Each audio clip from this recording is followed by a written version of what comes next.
jelas itu. Apa itu? Selalulah melayani Tuhan. Saya kira terlalu tinggi ilmu saya dalam hal memahami kitab suci. Terlalu tinggi ilmu saya dalam hal memahami kitab suci. Terlalu tinggi ilmu saya dalam hal memahami kitab suci. Jalan Injil jelas itu. Apa itu? Selalulah melayani Tuhan. Saya sudah bilang kepada kalian berkali-kali dalam surat Timotius di Injil.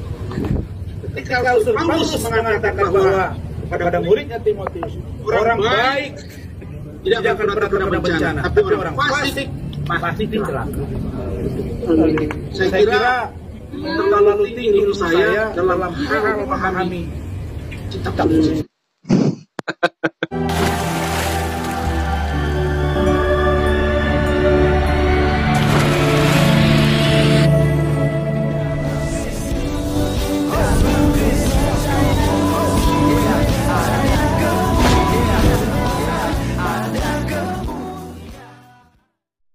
Bismillah abi wal ibni wal ruhil kudus ilahu wahid. Salam elechem bisem Yeshua HaMashiach. Salam damai sejahtera di dalam nama Tuhan Yesus Kristus untuk kita semua. Teman-teman sekalian, pada kesempatan kali ini saya akan menanggapi salah satu lawyer atau seorang pengacara yang bernama Rasman. Ya, teman-teman sekalian, menarik sekali seperti di cuplikan yang kalian sudah dengarkan bersama kawan-kawan.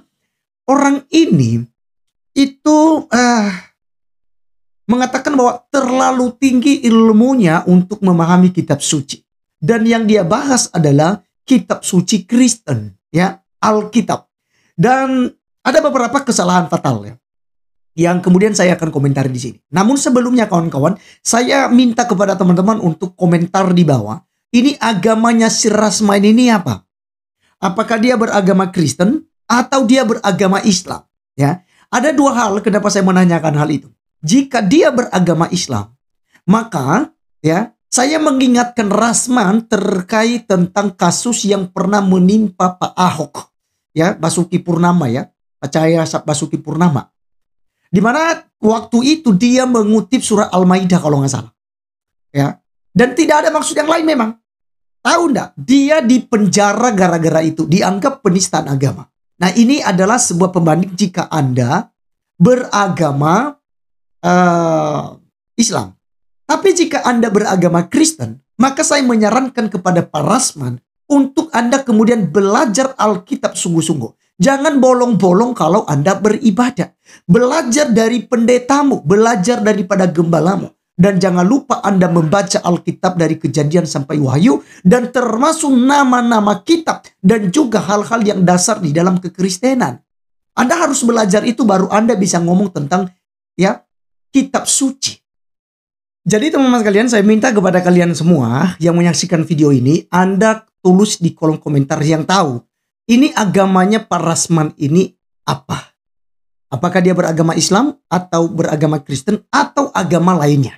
Silakan teman-teman sekalian, itu penting sekali untuk admin ya. Nah teman-teman sekalian, terkait tentang kutipannya selalu untuk berbuat baik. Saya mengutip dari kitab Injil katanya, ya, dalam kitab Injil. Tetapi yang dibawa adalah kitab Timotius. Apakah itu ada di 1 Timotius atau 2 Timotius? Untuk teruslah melayani sesama. Atau teruslah berbuat baik, ya, yang disampaikannya tadi. Teman-teman sekalian, saya tidak tahu dia mengutip ayat berapa, pasal berapa di dalam 1 Timotius atau 2 Timotius. Tetapi kesalahan fatal yang dilakukan oleh Rasman, jika dia ya mengatakan bahwa dia adalah terlalu tinggi ilmunya untuk memahami kitab suci. Wah, berarti udah bisa kalahkan saya ini, udah bisa kalahkan para gembala, para pendeta ini ya, Pak Rasman ini ya. Begitu ya. Terlalu tinggi ya pengetahuan saya terkait tentang kitab suci. Ya, apakah itu kitab suci agama lain atau Alkitab. Tapi dalam hal ini dia bawa tentang Alkitab. Nah, kesalahannya saya akan sampaikan. Yang pertama, kitab Timotius itu atau 1 Timotius, 2 Timotius itu bukan kitab Injil. Itu adalah kitab surat-surat Rasul Paulus, ya. Dan khususnya di situ kepada anak rohaninya Timotius. Ya, Ayat familiar di sana adalah 1 Timotius pasal 4 ayat ke-12. Jangan seorang pun menganggap engkau rendah karena engkau muda. Jadilah teladan bagi setiap orang, bagi orang-orang percaya, ya, dalam perkataanmu, dalam sikapmu, dalam tindakanmu, dalam kesucianmu, gitu ya. Anda harus menjadi teladan bagi orang-orang percaya. Dimulai dari perkataan, perilaku, tingkah laku, ya kan? Jadi, itu adalah surat Rasul Paulus kepada anak rohaninya Timotius. 1 Timotius sama 2 Timotius. Jadi itu tidak disebut sebagai kitab Injil.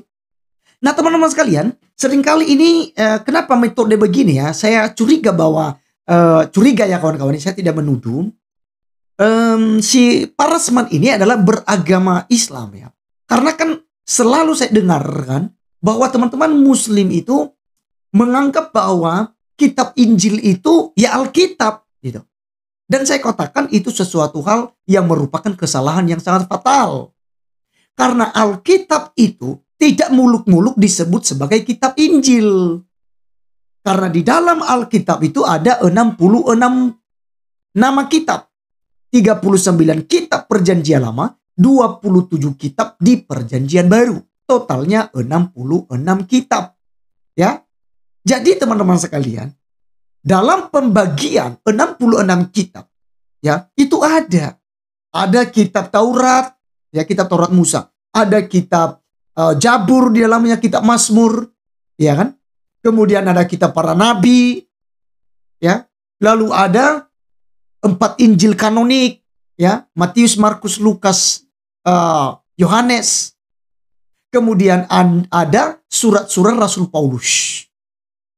Kemudian ada kitab Wahyu yang ditulis oleh murid Tuhan Yesus Kristus, Yohanes di Pulau Patmos. Nah jadi teman-teman sekalian, sekali lagi bahwa ini orang sebenarnya tidak mengerti kitab suci tapi sok tahu. Gitu. Makanya saya katakan tadi sangat penting teman-teman memberitahukan ini agama orang ini apa. Agama apa? Silakan tulis kawan-kawan, jangan dilupakan ya. Jadi kawan-kawan sekalian, itu suatu kesalahan dan ya, ini fatal sekali lah. Kalau dia seorang Kristen pun, ya, maka dia ini saya bisa pastikan orang yang tidak rajin ibadah. Terlalu sibuk dia punya ilmu pengetahuannya begitu. Ya, sehingga mengabaikan ibadah-ibadah. Kalau dia orang Kristen sejati, dia akan mengerti pembagian-pembagian Alkitab tadi. Tapi karena dia bukan seorang Kristen sejati, maka cara ngomongnya seperti itu. Jadi ngawur, sok tahu gitu. Jadi untuk Parasman, hati-hatilah ketika Anda berbicara terkait tentang agama. Apakah Anda seorang Kristen? Saya tidak peduli. Ya. Karena Anda tidak punya legal standing. Anda kemudian mengutip-ngutip ayat Alkitab, lalu Anda lagi menuduhkan apa tadi? Menuduhkan bahwa yang Anda bacakan 1 Timotius atau 2 Timotius yang Anda sebutkan itu bukan kitab Injil. Itu bukan kitab Injil. Jadi ini yang kemudian Anda harus perhatikan. Ya. Apalagi kalau Anda bukan seorang Kristen. Ya, legal standing Anda mengutip ayat Alkitab apa?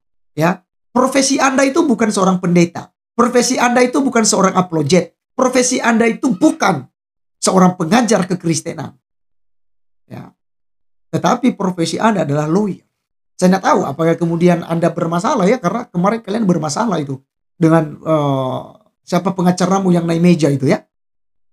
Jadi itu ya, kalau terkait tentang politik ya, jangan jual ayat Alkitab. Stop.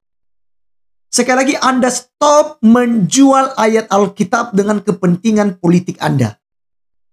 Ya. Itu Anda melakukan sebuah pelanggaran di situ. Kalau Anda seorang lawyer, jalani saja itu dengan baik. Dan kalaupun Anda, silakan saja sebenarnya. Buat saya sih, boleh juga Anda mengutip ayat Alkitab. Kalau Anda seorang Kristen, tetapi harus pada proporsinya. Anda harus benar mengutip, menyebutkan kitabnya, menyebutkan pasalnya dan ayatnya. Itu harus tepat dulu. Baru Anda bisa ngomong di media sosial terkait agama. Apalagi statement Anda terlalu tinggi pengetahuan saya tentang kitab suci. Wow.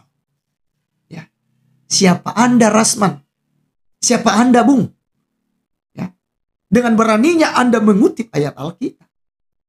Nah ini saya kira Anda harus evaluasi diri. Introspeksi diri. Bahwa Anda bukan siapa-siapa. Anda harus perlu belajar banyak lagi tentang Alkitab. Baru Anda bisa ngomong. Karena itu sesuatu hal yang salah yang Anda bawakan. Ya. Jadi saya tegur sebagai hamba Tuhan. Saya seorang gembala. Ya. Saya seorang pemimpin gereja. Saya memberikan teguran dengan penuh kasih kepada Anda. Stop mengutip-ngutip ayat Alkitab yang tidak kau pahami sama sekali. Baik teman-teman sekalian, sekian yang saya bisa sampaikan lewat video kali ini. Dan sampai ketemu di video berikutnya. Jangan lupa tuliskan yang tahu agamanya Pak Rasman ini, silahkan tuliskan di kolom komentar. Saya tunggu karena itu penting bagi admin. Untuk next time saya akan membahas ini. Tuhan Yesus memberkati kita. Shalom.